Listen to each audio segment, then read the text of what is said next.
You bring the drama.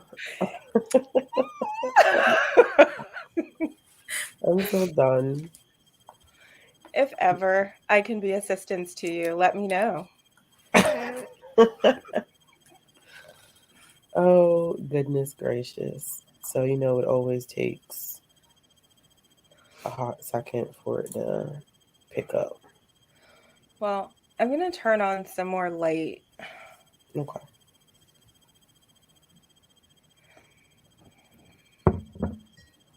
If you are here, say hello. Because it always takes a second for it to pick up. Oh, man. So, Chelsea, this was your first time reading 7 and 8. Hey, Yeah. Rachel. Yeah, my first time reading 7 and 8. I had stopped at 6, and I'm actually really happy I stopped at 6 the last time because of some of the stuff that was in this that I was like, okay, I'm glad I waited. Yeah. I had read 7, but it'd been years since I read volume 7, and I had never read volume 8. Oh, okay. So this was a thing for me. It was emotional. Oh, yeah, I feel like these ones were very emotional. They were super emotional. But before we get started, hey y'all, I figured that so what's ending up happening now is that a lot of our live discussions of these, the playbacks end up getting watched because people have not so people are behind. So people usually don't come to the live, but it's cool because the live is there for a playback. That's why the live is there. So what are y'all reading outside of this? I always like to start like that. Like, what's everybody reading, or what have you been reading? I just finished Vengeful by V.E. Schwab's, the second book in the Villains series. Okay. Which actually I read book 1 and the comics and book 2 like in a row because I had them all. So I just finished that yesterday. Erica? So I'm about to be canceled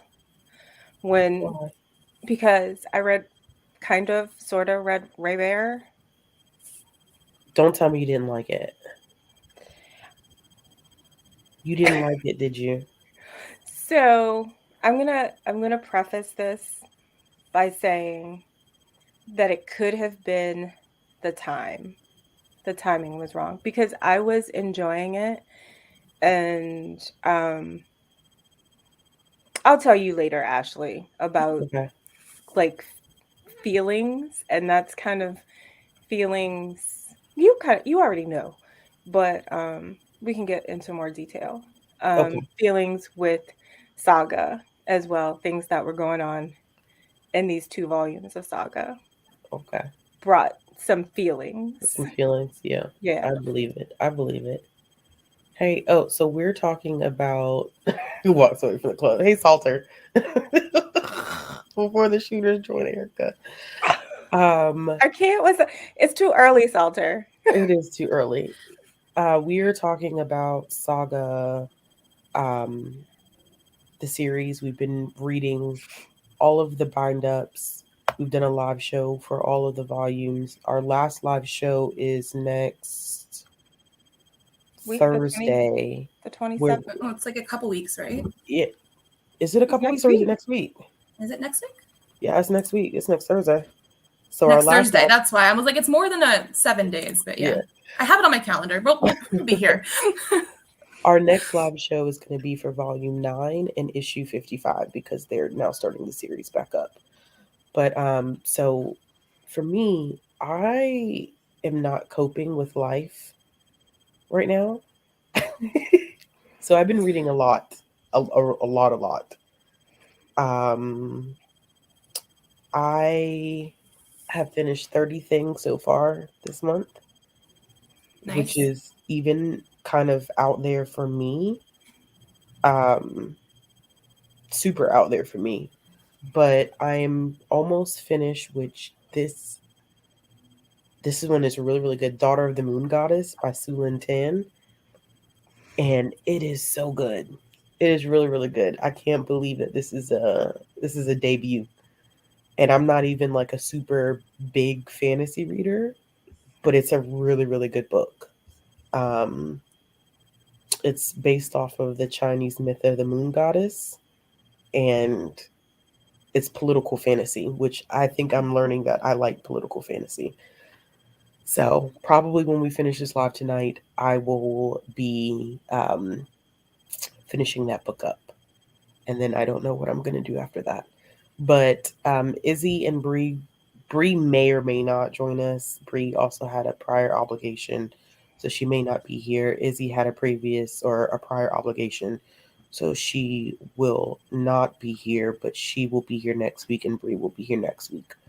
The author of the series is Brian K. Vaughan, and the artist is Fiona Staples, which is always put the two of them together because the way that they work together on this series is phenomenal. It's so good.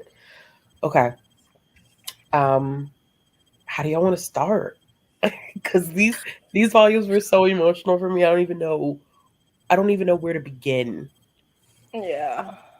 I really don't. I don't even know where to start, where to begin. I can tell you that for me, the way Volume 8 ended, Volume 9 is going to be depressing. Well, it's going to have to be because that's the one everybody's like, don't read yet. To me personally, and I just stopped early at Volume 6. Yeah. So I have a feeling it's going to be. I think I may try to read Volume 9 sometime this week just to get it over with because I'm so nervous. You don't want to wait for issue 55 to come out so that you can like just jump into that if you need to? No, because I think I'm gonna need the time to emotionally like reckon with what's possibly gonna happen. Watch I read it the day that we come back for our live and I just like cry the whole time. It's gonna happen. Right. I feel like that's why I want to do that because I feel like if I read it right before we have the live, I'm gonna be too emotional. Like I'm not gonna be able to handle the emotions behind it. But did you read issue 9 before, Ashley? Volume 9? No. Or Volume 9, yeah. No, I stopped at Volume 7 because I had heard so many things about Volume 9. Like one of my colleagues, he came to work because he decided to reread the whole series.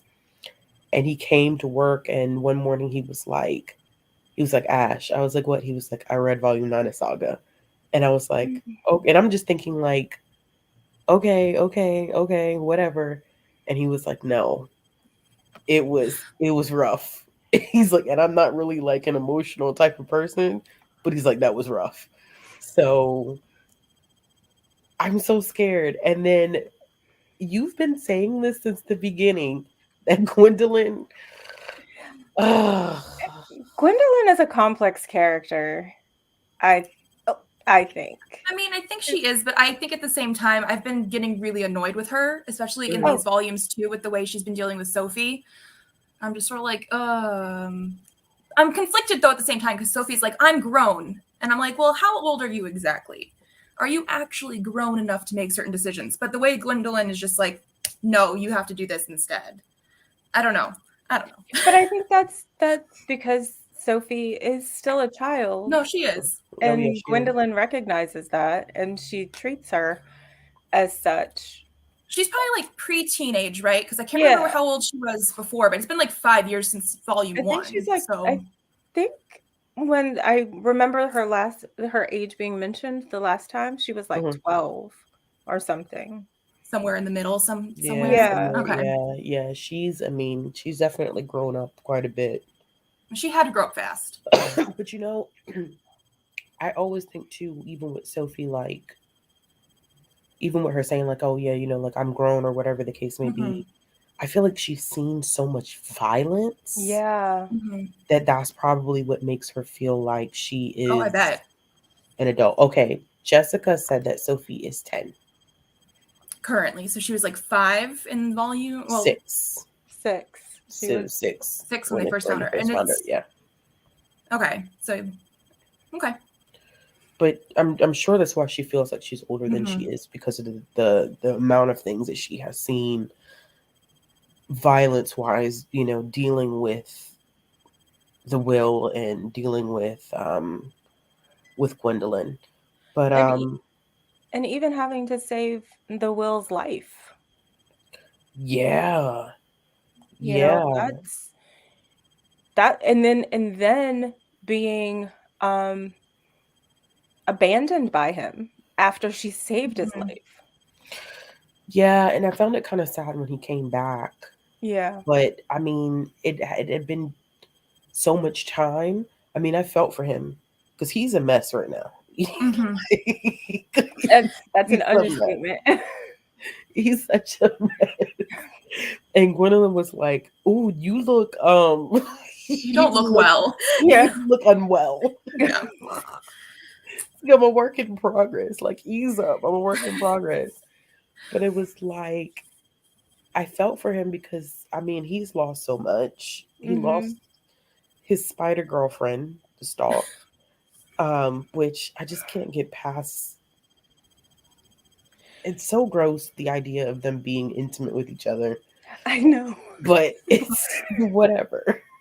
It's whatever. But He it's like, lost, who is it? The oh, brand, Yeah, his um sister. his his sister. sister.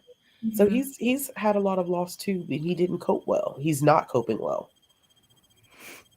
No, because he's taking what with their, because somebody said heroin, but they call it something else. That whatever Oh, the that fade. Is it fade? No. Fade away. Fade fade away. away. Yeah. Fade Mhm. away. And so I mean, and there was a point that his sister, Sophie, came Mhm. back in a hallucination and was telling him, you can't keep hallucinating about, your spider girlfriend. What is her name? I forgot. You The just said it. stalk, Huh? the stalk. Yeah, the stalk. And, you loved her, but you also loved me. And I was like, excuse me? Let's let's delve a little deeper into that psychology. I think they were just, I mean, I feel like they were close because of what they had experienced together Yeah. when we get that Mhm. flashback of him and the two of them together living with Their their father. father and their Yeah. uncle having to come and basically take them out of the house. And the uncle clearly is doing stuff he has no business doing. But then to watch his uncle get cut down Mhm. and the Mm. blood splatter. I thought his uncle killed his dad and then took the kids. Sorry, yeah, his uncle killed his dad. I'm sorry, y'all. His uncle killed his dad and then took them. But watching his uncle kill his dad, Right in like, front of them. Yeah. and then the panels where you see the blood splatter on his face, I'm just like, bruh, like that's and it doesn't surprise me that he ends up in a field where he's committing violent acts, Mhm. seeing what he's experienced growing up. Well, I feel like that's where his uncle was as well, and just sort of took them under his wing, and like that's why they were both doing that, the Yeah, freelance stuff. the freelance stuff. And Sophie says it's time for me to be an apprentice, to Mhm. be, so that I can repay the will. Right. And so it's cyclical. It is cyclical violence. It really is. Jessica, that's a good point. It's like Yeah. he lost his sister 3 times because he lost his sister, came back to him, and he was in a coma, lost her when she died, and now he's lost a little girl he named that. That is true. Mhm. Mhm. And he keeps losing her. And that's I just know that he's just not coping. He's not dealing well at all. No, not at Um all. what did y'all think about when I forget what planet when they were on Fang? That's what planet Mhm. they were on. They were on Fang. How did y'all feel about I don't know what they were called. Um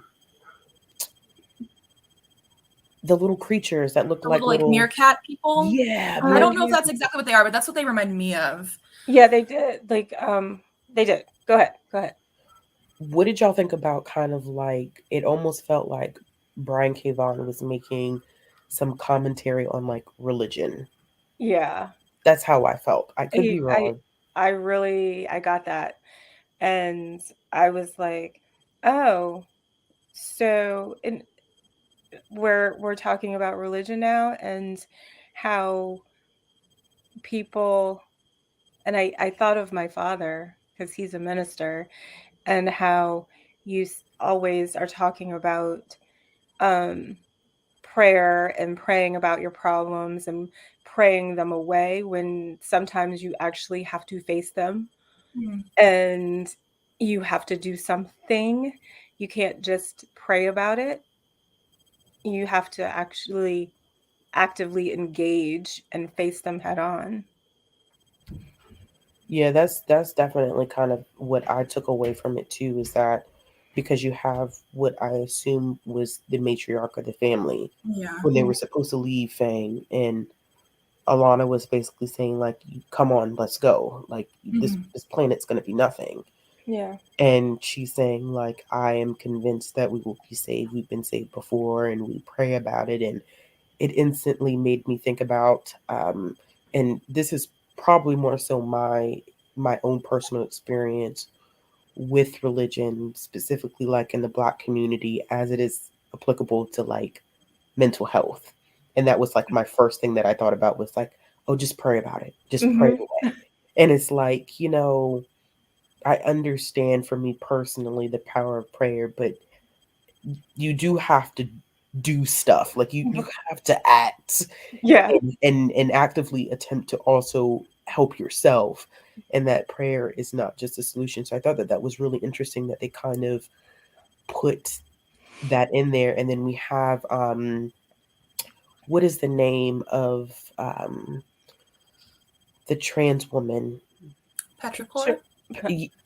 Yeah, I thought that she was an interesting contrast to that, where she's telling um, Alana like, be you need to be aware of the fact that these are people who are stuck in the past that don't want to move forward. And I thought that that was interesting commentary too about constantly living in what has happened in the past instead of looking to the future and moving forward, and how Mm-hmm. dangerous it can be to continuously live in the past. And this I think was emotional for me because of my own personal things that I've been experiencing. So that struck a chord with me about moving on and moving forward, and not looking to the past for answers, but Mm-hmm. looking to the future to move forward. And I'm gonna say something, and looking to the past and staying in your mess. And you have to be able to reconcile that and move on, because if you don't, then you will stay in this cyclical pattern, and then that will, as we've discovered, will become generational. So and then don't forget the crap people that came out of the trenches. Oh. So, I mean, literally, you're dealing. Brian K. Vaughan is saying you have to deal with your own shit. Yeah. Volume 8 ends with them making it back to what's the author's planet? I'm not gonna remember the name of his name. Oswald. Yeah, it's I don't his. know what the name of the planet is. They make it back to his planet, and everybody's kind of reunited, and it is literally a beautiful thing. But the way that it's done, you just know that it's not gonna last. I just got that feeling that it's not gonna last. It's not gonna last at all. Yeah. Yep. We still have Mm-hmm. that. Yep. Exactly. That final panel when I don't, I'm horrible with names, y'all. I don't remember his But name when that either. when that baby was saying, "I believe, please help me. I believe." I was like, "Oh my gosh." I was like, "This is so That.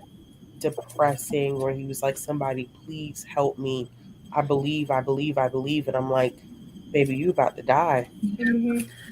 But that's the thing. That's another thing when we talk about prayer and religion, that I'm not saying that I don't want to disparage anybody that's watching, and they're practicing, but we have to remember that we as humans have to do our part too.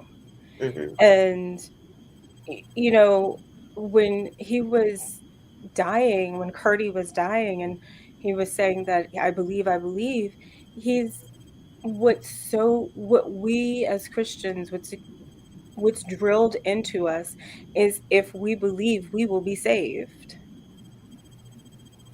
Yeah. and saved from everything. Yeah. So, um, and I'm not saying that that's not the case, but there are things that we need to do. We have to save ourselves. There Mm-hmm. are things that we need to do in order to save ourselves. Mm-hmm. So, Mm-hmm.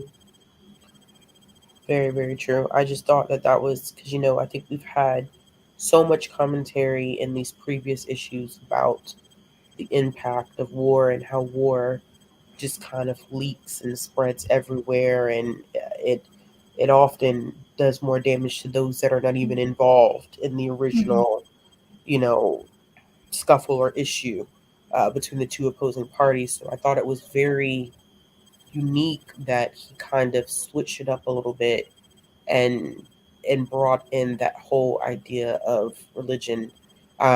If you are watching this and you haven't read it, do know that by the time you get to volume 7, there are some serious content warnings for um, miscarriage, mhm. unfortunately. And that was that was hard for me to read personally. That was very, very hard for me to read. But I kind of, once that panel happened where you saw her fall, I was like, I feel like I already know where this is going. Mhm. But it didn't make it any easier to kind of read how quick that was. Yeah, I think I gave volume 7 a slightly lower rating than I Mm-hmm. gave some of the other ones. And I feel like it's one of those things that in the point of life where I am right now, where I am currently pregnant, Yeah. that's the one thing that you're like constantly worried about. There's Yeah. nothing you can necessarily do to change it. It's not something that you can do. But Mm-hmm. to get into that and read that and then have it be like basically the last thing that you read besides Curdy, I was Mm-hmm. like, are we really ending at this point? Because it Yeah. almost felt like it didn't have it was like shock value almost, at least to me personally. And Mm-hmm. like there's a whole bunch of stuff in these volumes.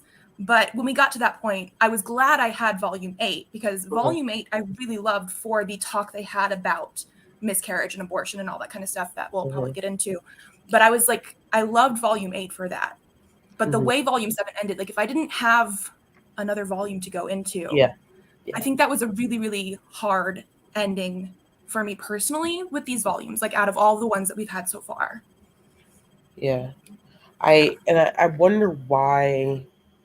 A huge part of me when reading that, because of my own personal experiences, um, it made me wonder why they decided to go with that decision. Like, what was the reasoning behind um, having that happen? And I don't know Mm-hmm. if we get more of like connecting the dots with Volume 9, because I know that um, Volume 8 ends with her basically saying that Prince Robot's son is going to end up being like her brother.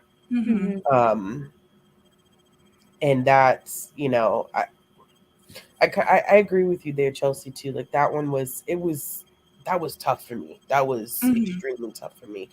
But I did like what they did with the spirit of her brother. Oh no, I loved volume 8, like Yeah. 100%. Yeah, I love Everything that. that they did with that, I think they had some really good points on the whole like pro-life and all the different like the fact that they have an abortion planet, Planet. not like just like, oh well your state doesn't have abortion now so you have to like travel out that way. This whole system apparently has one planet like Yeah. in Mhm. that system for that.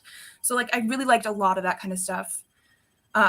But yeah, just the way that 7 ended, I was like, it was a little too abrupt for me to like really be on board with it. And see, by me, and I hear what you all are saying, and appreciate it. Me not being a parent, it didn't cut as deep as it did with you guys. Oh, I'm sure.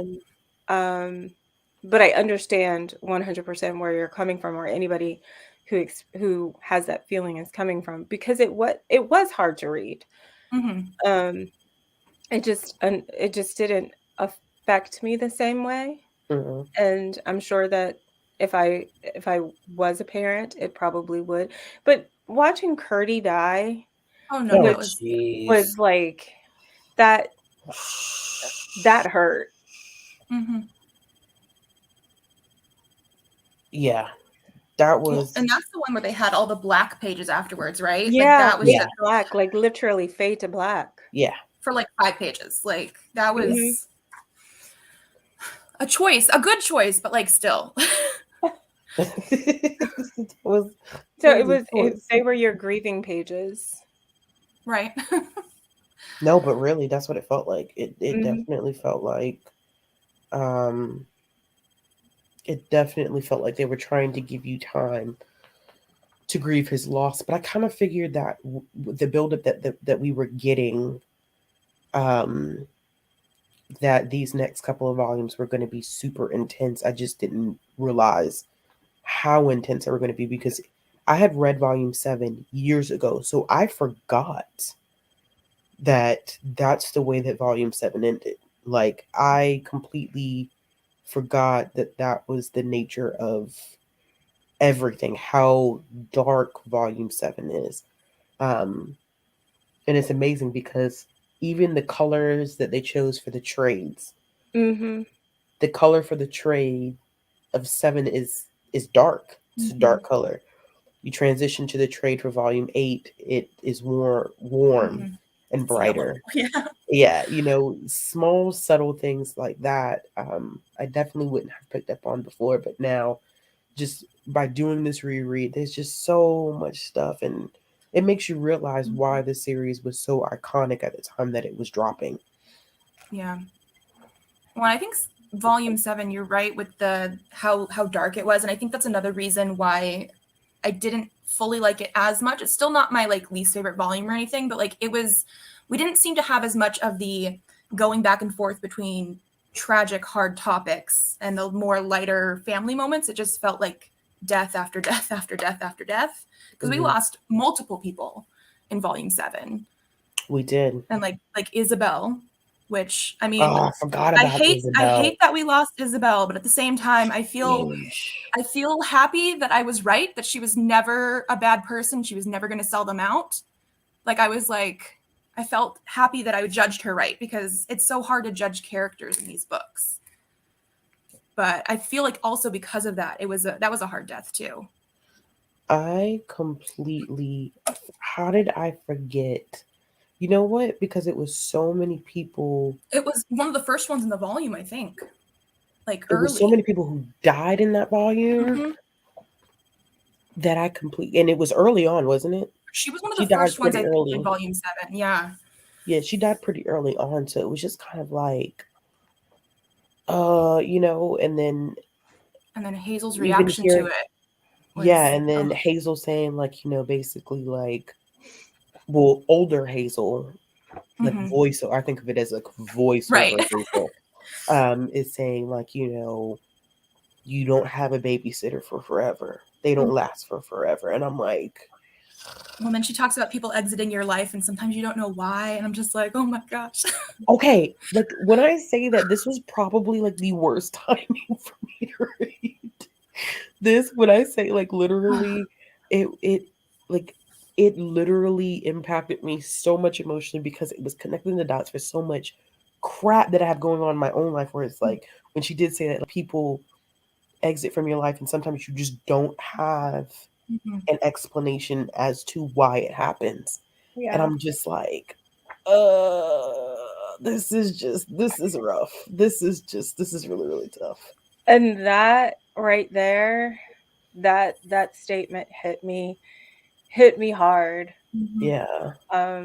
Because of things that are coming up for me. Yeah. And it just really cut.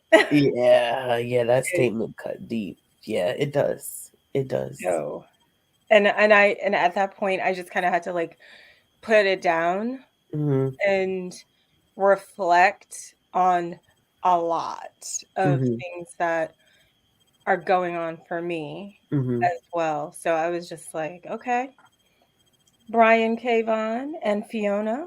Right? They listen. I'm gonna need y'all to get off my street. Like, I don't know what it was just like every little thing that happened just about going through pain and loss and trying to move forward. It Yep. literally was like, so we just couldn't talk about my life Uh-huh. in the pages of this comic, or or not. Like, Yep. it was wild. But yeah, I think that I'm glad that they did volume 8 the way that they did it, because I think we as readers needed a little bit of a pick me up after the intensity.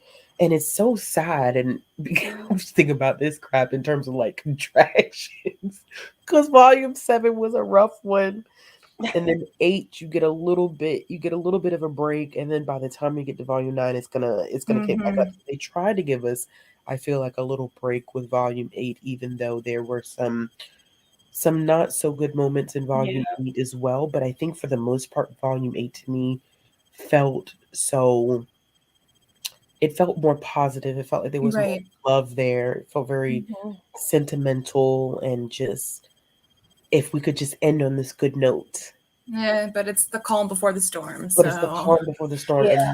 and that's the part that you know what, I really do feel bad for the people who didn't get any forewarning, like we have, like, yes, forewarning, because there are people who read volume 8 who were like, okay, we're cruising through, this is great, this is finally, great. yeah. And then they get to volume 9 and they're like, what happened? What happened? And then they go on hiatus. And then they go on hiatus. That's so messed up. So jacked up. They I don't know. I forgot what I was gonna say because I was flipping through, and I was gonna say something about the reporters. They were a little bit in their volume 8, I think. Yeah, they're a little bit at the end of volume 8, but it almost feels like they're not relevant. Yeah, that's like they're not as relevant as they're they just were. sort of surviving right now. Barely in volume 8, they were barely right. And I feel like they were in 7, but I'm like, I don't understand what their purpose is. I don't think either. They're just trapped there now because they wanted a story about the prince or something and the kids and whatever, and then they were like, "You stay here. We have to go break people out of Wreath, I think, or whatever, wherever they were." I think they just got trapped. Yeah, I just kind of feel like they're there as some type of placeholder that they don't really even need to be there. I'm wondering if they're going to have a bigger role later, maybe, because they sort of had a role doing stuff earlier in earlier volumes, but right now they're just sort of they're just there. They got like two. They got like 2 lines because they want you to remember that they're there.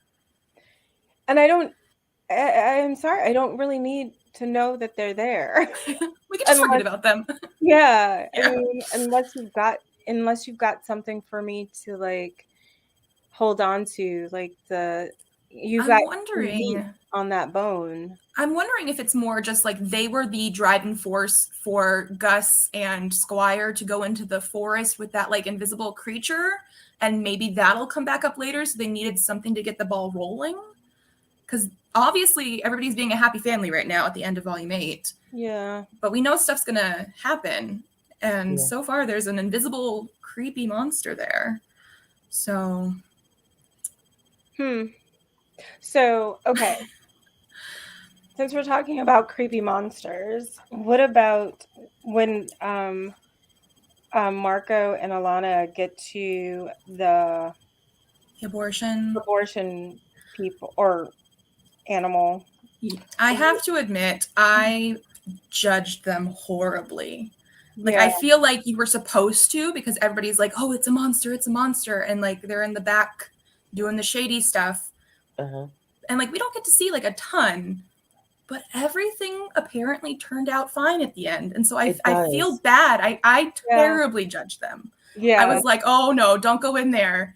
But I feel like it was intentional because it was that commentary Oh yeah. on not only just abortion, but the stage at which people get abortions. Yeah. And Hazel made a line, and I wish my Kindle was not anywhere near me, where it's like people may disagree on what we consider living, but we all are in agreement on death itself. When when life starts, like people disagree on when life exactly starts, but once it's done, you know it's done. We all know it's done.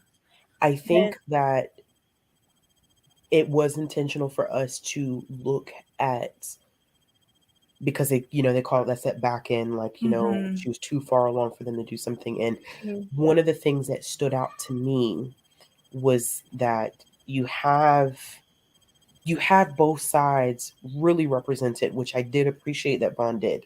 You do have, because Marco clearly is pro-life, or he's giving some indication that his family, and he's been raised in a pro-life type of situation.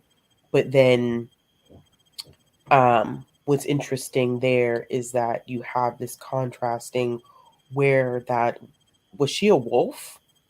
I think she was some sort of like canine creature. Yeah. Yeah, because she says something about the cubs are asleep. But when I'm looking at the panels, they look like wolf, like foxes or something like that. Yeah.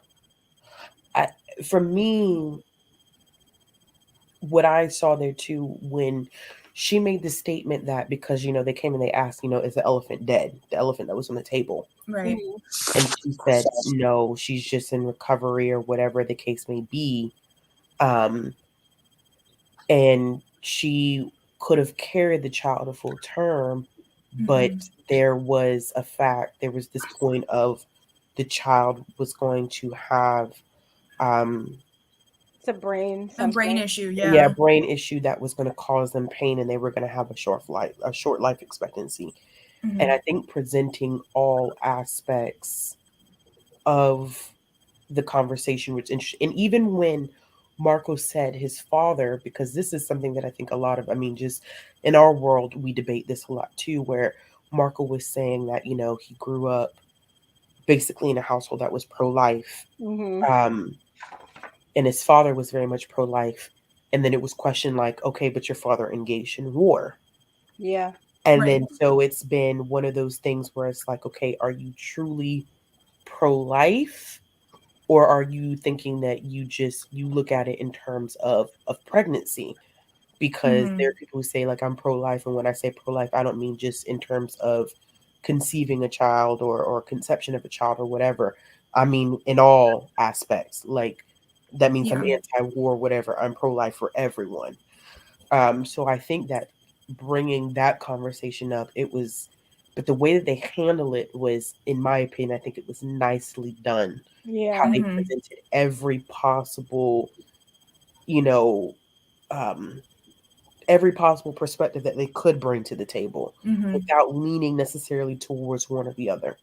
Yeah. Well, I find what you were talking about interesting as well with the pro-life stuff, because like Marco is like pro-life, like I don't want to cause any violence at like this point in time, so much so that in volume 7, like he wasn't going to help out his family when people were like holding them hostage sort of stuff. Like you have to, I guess, like I know Alana has been like trying to talk to him about certain things, and like even the little meerkat people were trying to talk to him at certain points, that like sometimes you just have to make the choice. And if your choice is that you don't want to do anything, people that you care about might get hurt, because like he's still dealing with that issue as well.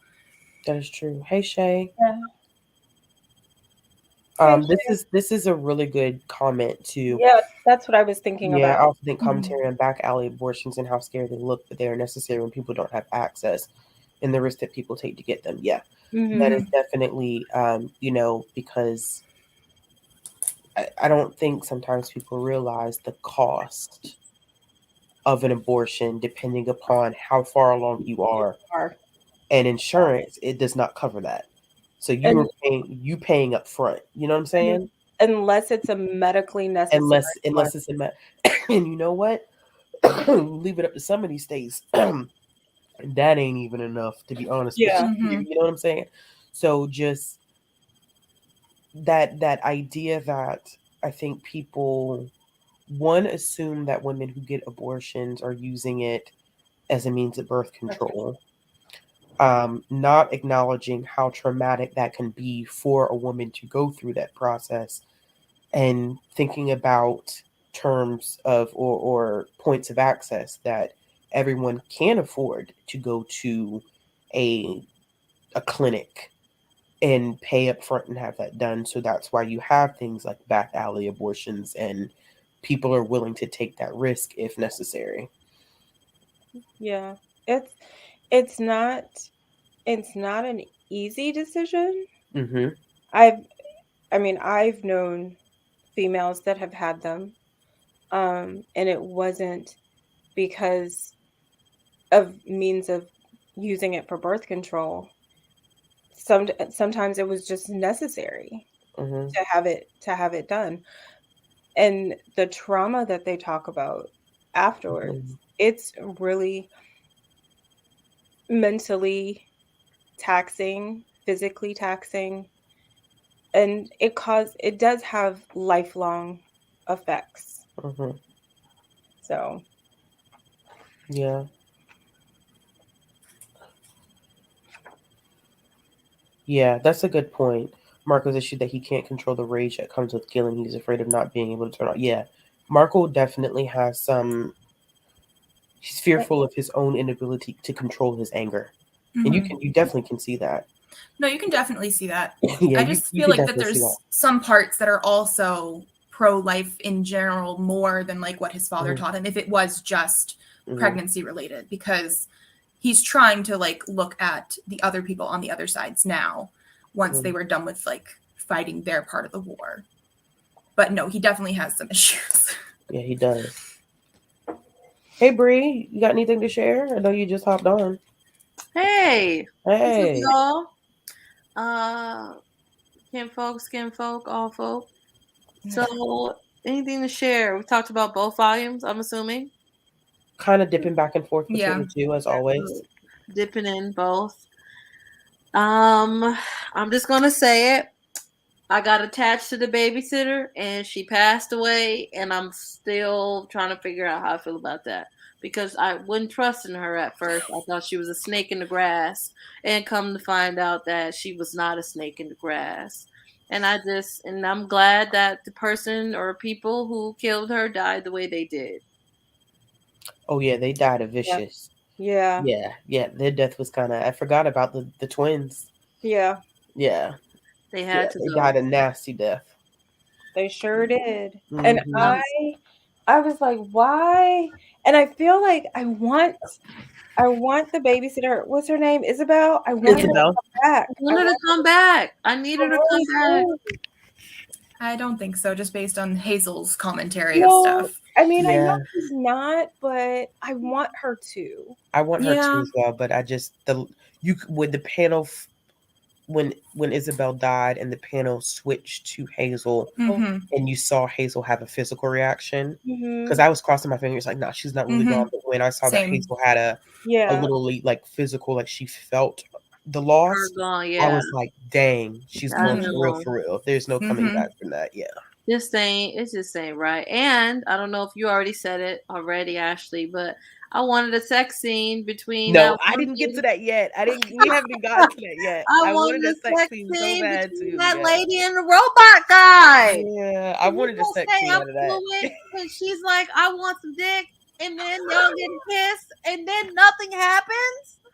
when they give you sex scenes of things you don't want. So exactly. I mean, like when you open up the volume 7, I was like, And it's just like salad.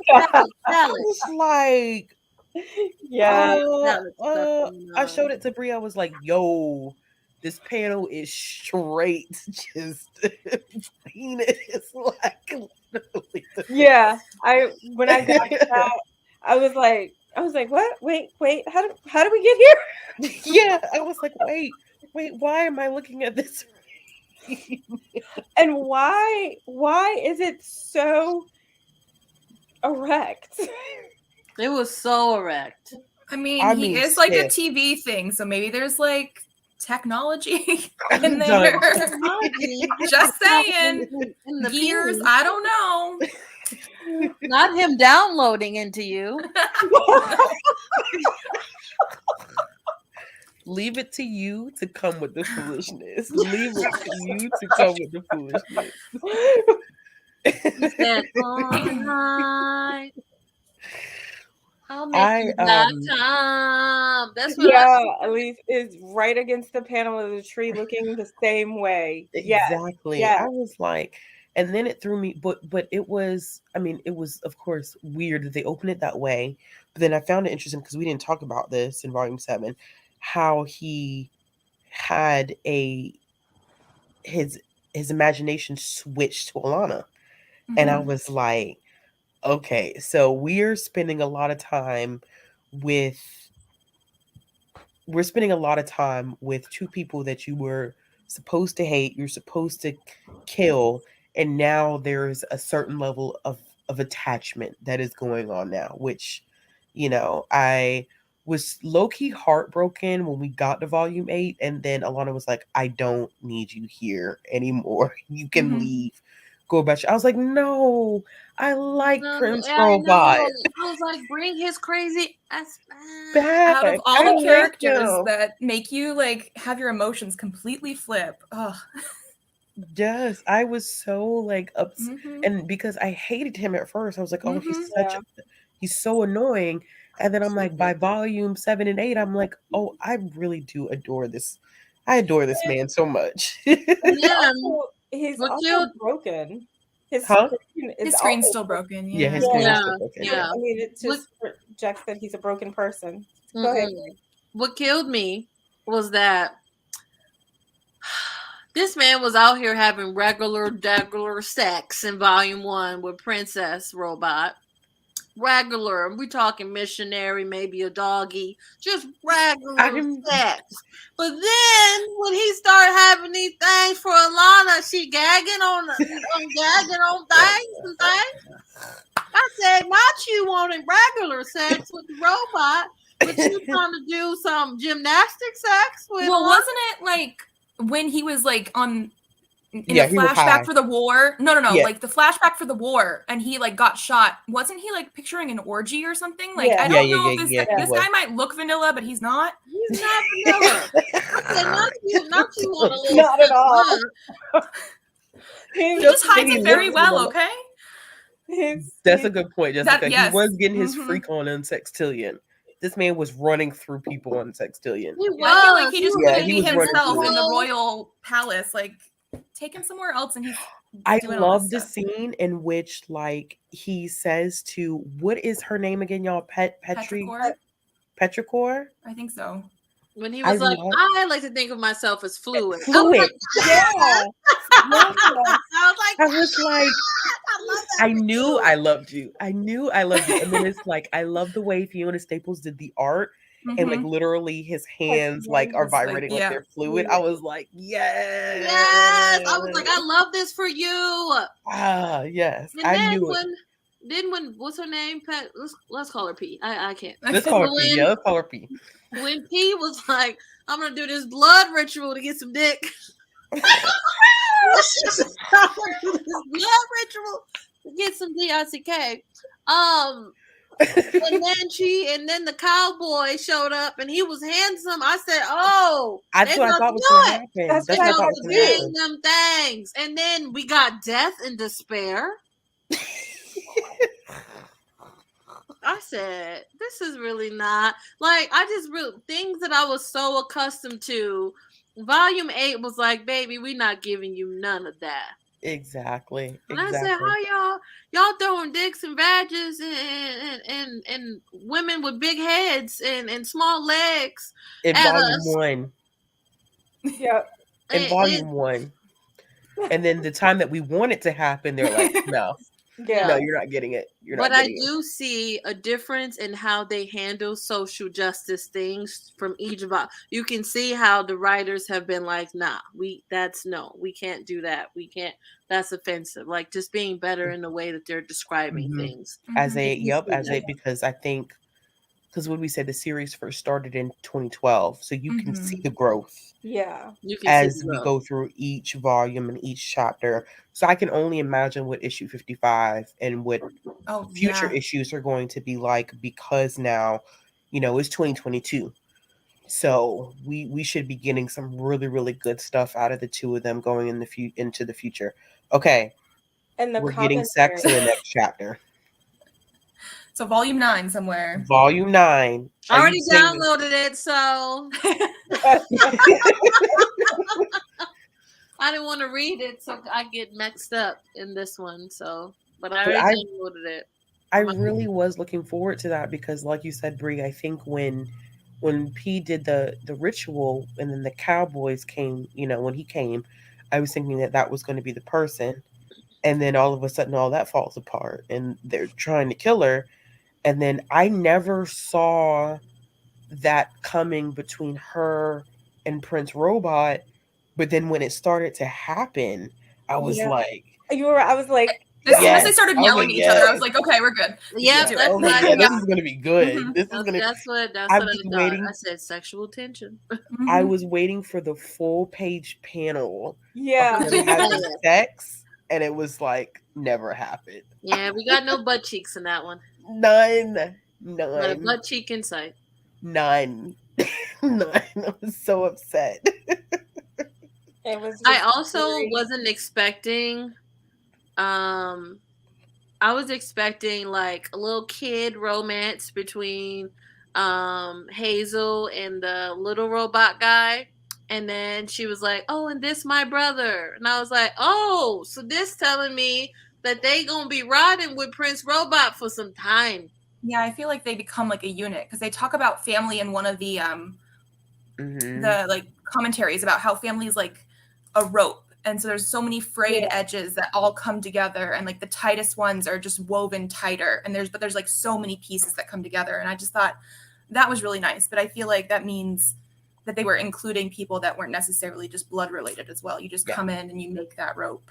Yeah, found family. Mm-hmm. It is definitely found family. So the new issue is not going to be available on Hoopla when it comes out. If I'm not mistaken, they're only going to do trades as they come out and release them in Hoopla, typically with something that is as when I say that Saga is like super recognized, Eisner, it's won the Eisner, has it not? I don't know. I'm pretty convinced it's won the Eisner, which is if you didn't know, the Eisner is a huge deal in the comic book world. If it hasn't won the Eisner, it's definitely been nominated, but I'm like 90% sure it's won the Eisner. When it gets that big, they're not going to release it issue by issue on Hoopla. So in order to get that, you'd either have to pre-order a physical issue, or you can pre-order a digital issue, or just buy a digital issue. Like, I'm just going to buy a digital issue when it comes out. Digital issues are not that bad. I mean, it's like $3.99 most times for an issue of a comic, which is not bad until you start subscribing to a lot of different series. Then it becomes an expensive type of hobby. So in 2013, they won the Eisner. They won 3 Eisners. Well, okay. Yeah. Yeah, because it's different categories for the Eisners. And trade paperback won 2013 Hugo Award for Best Graphic Story. Okay. Wow. Yeah, it's a big deal in the comic book world for Saga. And I think Saga has had a lot of like mass appeal even for people who don't typically read comics. Even on BookTube, like BookTube is super into Saga. I see people who don't read comics at all that are super excited for issue 55. You know what I'm saying? So, with that type of mass appeal, they're gonna make sure they make their money, which I don't blame them. You know what I'm saying? Um, Especially for a writer and an artist, they're gonna make their coins out of this situation.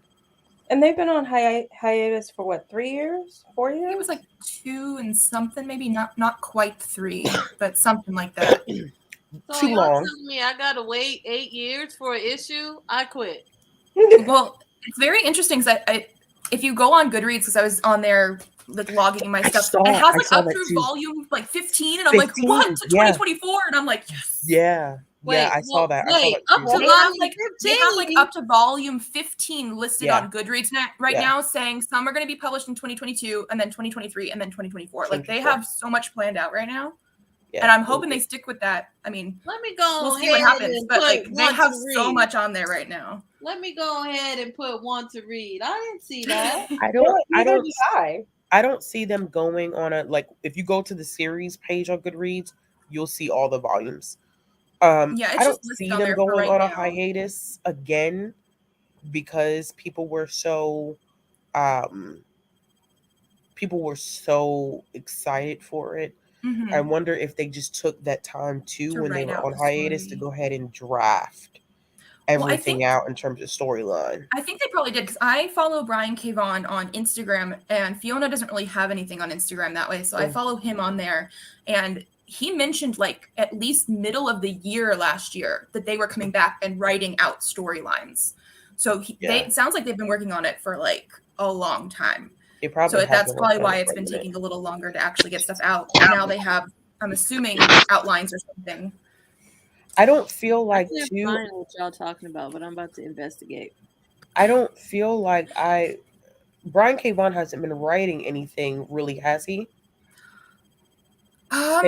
Since they went on hiatus? I think he was helping out with like the TV show, like the Why the Last Man and that kind of stuff. Yeah, so like he was helping with the adaptions of some of the other comics. Okay. I don't know if he has any other ones currently though. I was about to say I haven't heard about him putting anything else. Well, and I know, out. yeah.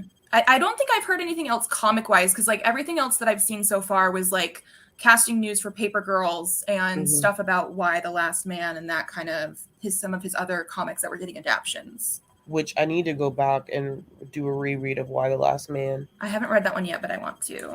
It's another one of those that, and I think that it's a little dated. Because I feel like Why the Last Man started in like the early 2000s. Yeah, I'm like, it was before this stuff. So oh yeah, it was before this stuff. So there's some dated content in Why the Last Man. If I'm remembering things right, it definitely. But it's a interesting post-apocalyptic type of series, which I thought was good. Yeah, Goodreads does have up to volume. Yeah, it is a lot of story. It's crazy. I don't know if I want to wait for the trades, to be honest with you. This may be one where I actively start buying the single issues of it. Because I don't think I'm going to be paid if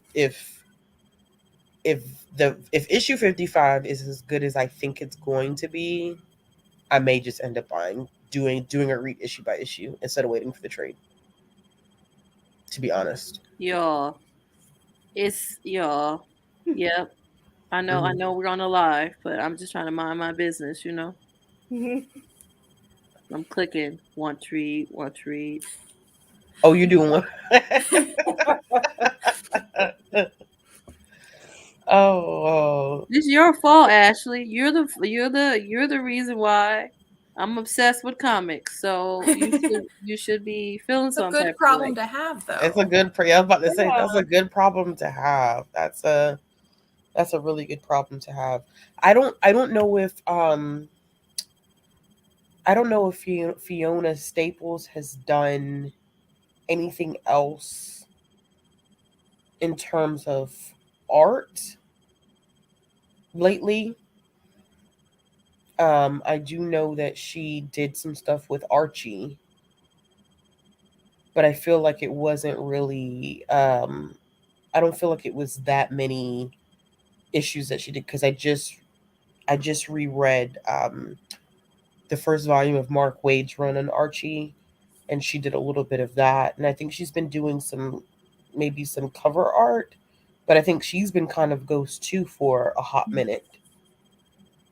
So it'll be nice to have them both kind of come back into the industry.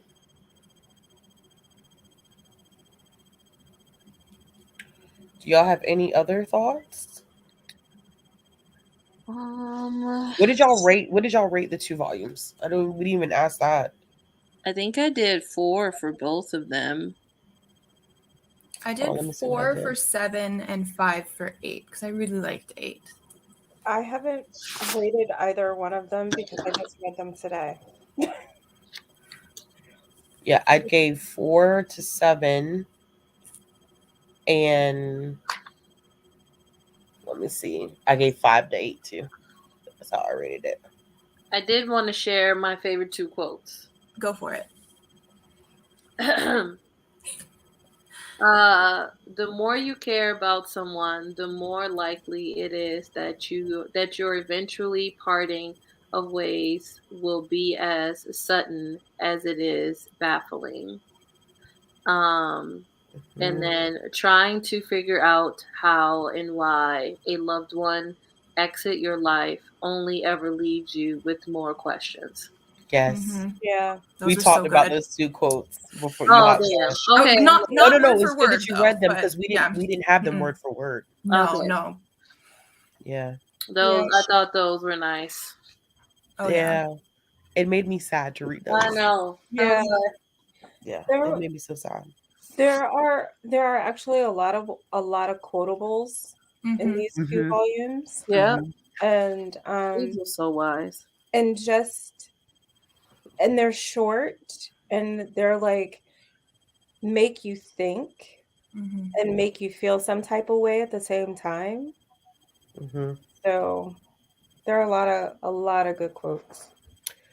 The last thing I will say is that I do worry about her mental health, Hazel, because they keep talking about how she's resilient. Even Isabel was like, kids are more resilient than you think. But I'm like, okay, then what's the limit?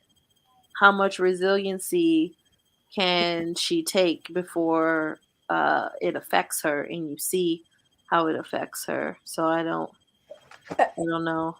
I was thinking about that too, Brie, and I was wondering because I noticed that Marco and Alana, they don't always talk about, they kind of talk around what's going on and not like really addressing, like you said, really addressing her mental health and theirs for that matter. I bet some of it is like she's 5 right now. I'm pretty sure. That's what they said recently. Yeah. And so, I mean, they probably, when she was really little, just tried to like, that's not there. But I'm sure we're probably going to see some stuff that's going to pop up a little bit more where she is understanding things that are happening, even if they're not necessarily telling her. And I wonder if they're going to bring any sort of like therapy or anything into it, because a lot of the narration that we have from her, older her, some of it sounds like she could have been talking to somebody in order to come to the conclusions that she has. That's a good point. But I mean, we probably won't know that right away. But it wouldn't surprise me if eventually we get something where like somebody does, get her to talk to somebody else. Yeah. Brie, those quotes that you read, were they from volume 7 or 8? 7.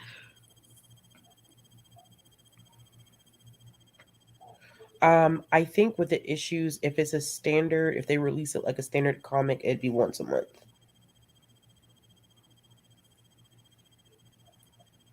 But I've seen some comics that move a little bit faster than that. But I think that is definitely dependent upon the publisher, the artist, and the writer, how fast they could push the content out. Well, it looks like they are planned out for some time, so Hopefully, yeah. They might come out more often than we think. Yeah, I definitely put Marcus red for until 14. I mean, not red, but want to read. Mm-hmm. So are we gonna continue this or what? Maybe a private chat or what? Yeah, right. We don't know what 23 and really 22 is gonna hold. So I hope we continue doing these live shows, reading them. What is she talking to the reporters in the future? What if she's talking to the reporter? Oh, y'all. Can it be a different reporter, please? They are the least favorite I didn't even characters. think I about don't that. like them.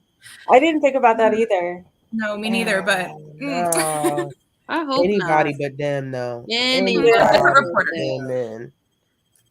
I just can't. I mean, really, the reptile one is trash. He is trash. They're both the same species.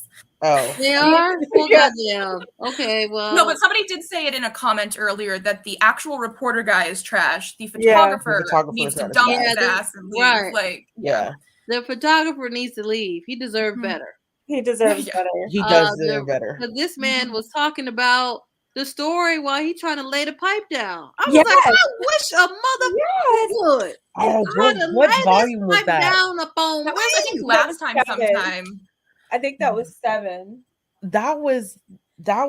Oh, I was so aggravated. Yeah, I was so. I was like, not you giving this man some pipe and you sitting there trying to have a man. I'd be like, all right, I'm done.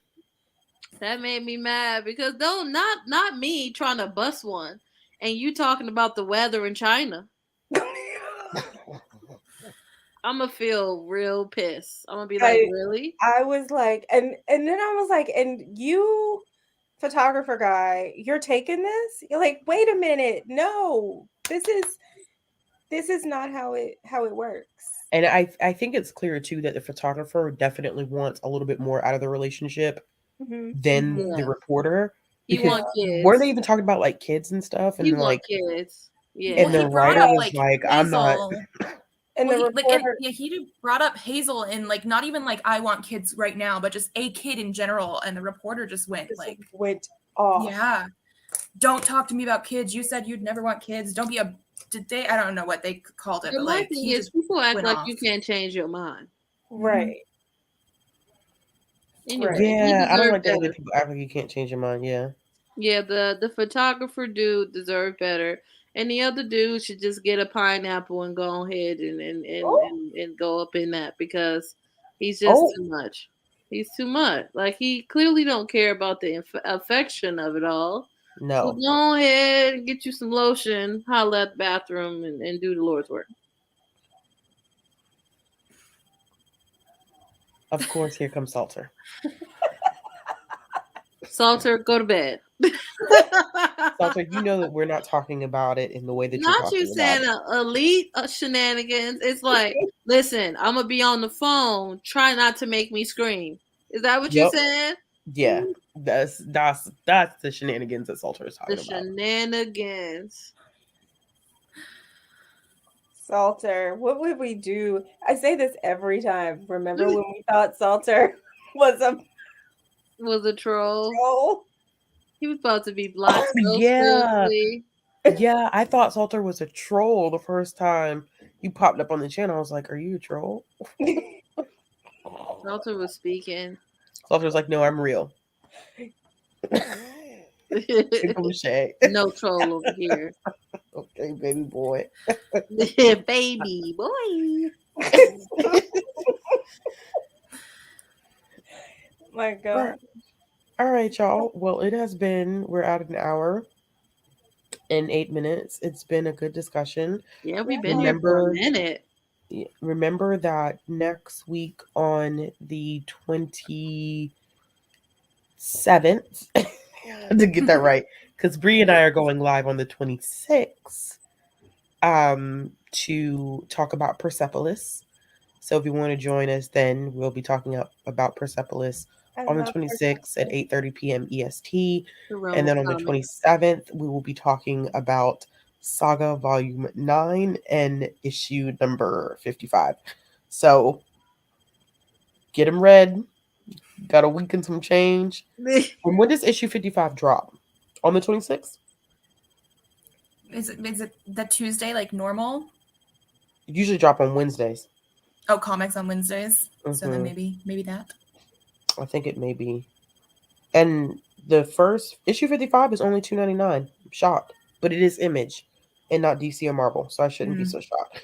Yeah, and where can I get it from? What? You can get it from Amazon. Mm-hmm.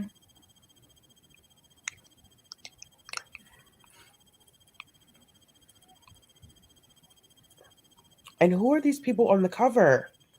Let me tell y'all, 26 is a good day. Who are these folks on the cover? Well, and I think that was what made me a little nervous when we started this like read along again, because I stopped at volume 6 the first time and I heard such like, oh, volume 9 is so rough, and then like this is volume like issue 55, like this is the cover. I have no idea like who basically anybody is, so that means who knows what goes down. I definitely do. Oh, they already have the covers for 56 and 57. Oh, okay. So they're releasing. First of all, they are releasing month by month.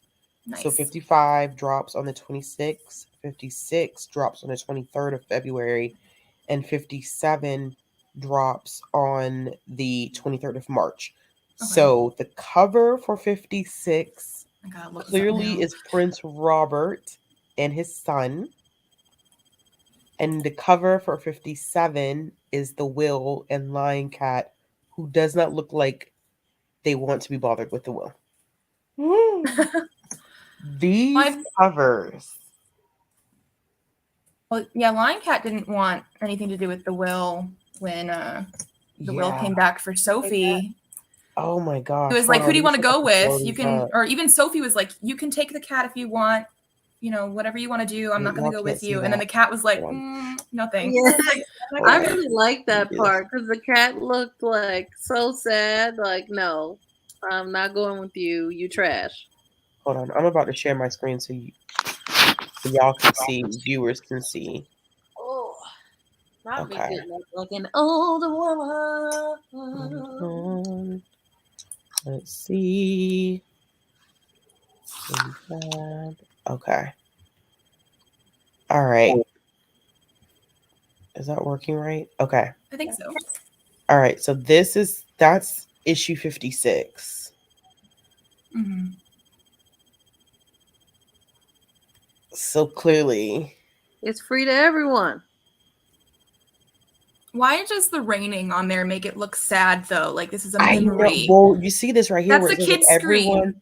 Everyone mourns in their own way. Crap. The most emotional epic in comics continues. So like 55 is not gonna be good either.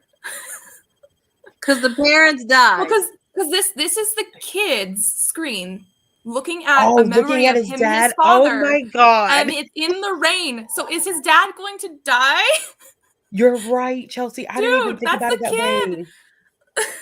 Oh my god. Why would y'all do this forecasting on Beyonce's internet? Keep your thoughts.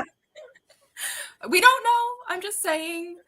Oh crap. Okay. I'm reading volume 9 tonight. Like, screw it. Like, I don't think I can handle that tonight. I'll have to wait a little bit. No, I'm reading it tonight because this is gonna have me so mentally screwed up that I just can't. Okay, let's look at the 57 might be better. Issue 57.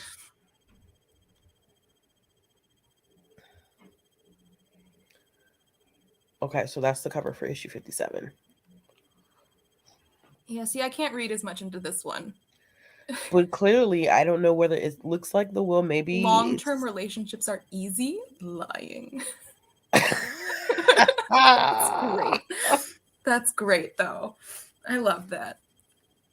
Oh my gosh. Y'all, I have to read this issue by issue. I'm not going to be able to do the bind-ups. Okay, I just pre-ordered 55 and 56, and that's where it is. Yeah. That's where the fuck it is. I can't do no more, baby. They want my coin. Everybody want my coin. So I think, Jessica, I feel like we need to continue. Even if Because when is there an explicit date for Volume 10. volume 10?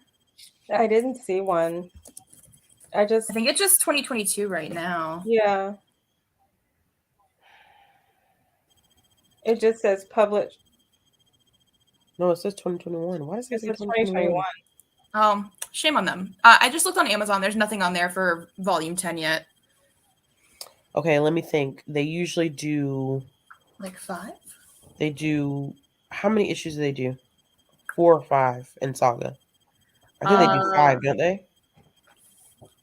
I was hoping it would say on the back of them. I can't remember if but they it's do. not saying. Hold on, let's see if we could. Goodreads would say. I didn't see it on Goodreads. I found May 17th, but maybe that's wrong. It could be right, depending on, yeah. All right, let me just click on this and see how many issues they have in this one. 43, 45, 46, 47. They do 5 issues. 5. So they do 5 issues. Yeah, 43, 44, 45, 46. Hold on. That's a lot. 43, 44, 45, 46, 47. That's 6 issues. Volume 8 was 6 issues. Well, and they're around the same size. So unless the chapters have been getting bigger or the issues were getting, or I guess smaller, I should say, they might all be 6 then. Okay, so let's just say in between 5 to 6, January, February, March, April, May, they won't put the trade out for a couple months after that. So we may not get volume 10 until fall of this year. Yeah, it may not be until fall of this year that summer or fall, that we get the trade but Image puts them out pretty quick too, because volume 4 of Something Is Killing the Children just dropped, which I was like, when I was shocked by that, I was like, I didn't even realize that trade was going to drop as quick as it did. So dang, Bree, by the time we do Something Is Killing the Children, we might be at 5 volumes of that. Oh, I really like that one.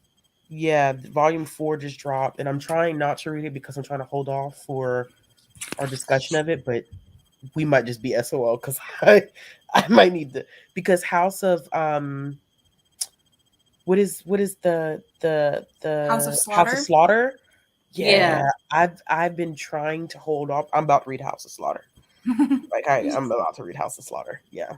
I've been holding off on House of Slaughter, but I will say I told the world that I only read volume 1 of Something's Killing the Children, but that is complete fake news. So that's kind of where we're at.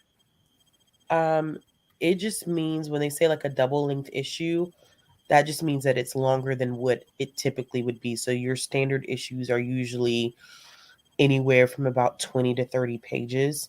But sometimes when a series has been on hiatus, or sometimes when you have special things happening within a series, they'll make it extended. And I'm surprised that it's double the length and they're only selling it for $2.99, but at the same time, it's Image. Yeah, and you also don't kick a gifted horse in the neck. Huh? I said, we're also not going to kick a gifted horse in the neck.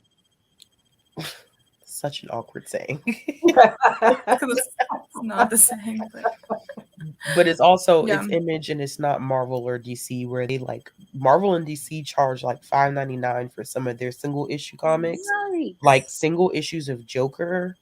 I was paying $5.99 for single issues of Joker, which is absurdly high for a 30-page comic, when the trade is probably going to run you, it ends up being cheaper to buy the trade, to be honest with you, instead of buying the single issues.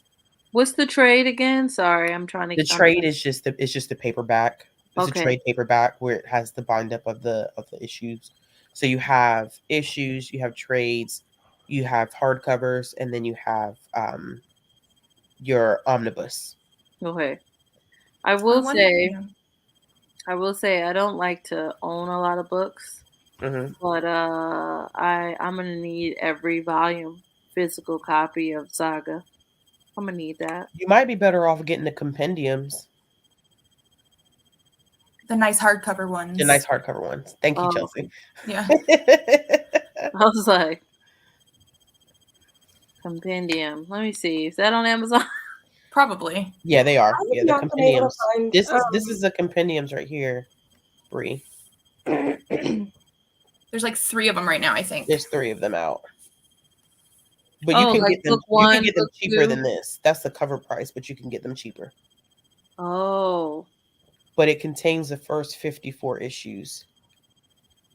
So they probably did like 3 volumes each, since there's 9 right now. So that's all the issues we've read. Yeah. Oh no, this is the big trade paperback one. So this is the huge compendium. Yeah. The hardcover pretty ones, I think, there's 3, and there's like 3 There's volumes a deluxe. each. So you have the Yeah. the compendium, It's just which everything. is probably the one that I'm going to end up buying, is a compendium. The compendium is like, have you ever seen me hold up my Fables compendium? They're huge. Okay. So the compendium is a huge one. And then they also have the deluxe hardcover ones like this one right here, which they don't have as many issues and they're cheaper. So this one has 37 through 54. So these are nice too. And the hardcover is probably, depending upon if you're going to reread it, the hardcovers are probably a better investment because they'll last longer. The big compendiums are good for, like, I wouldn't reread that over and over again because I feel like eventually it'll fall apart.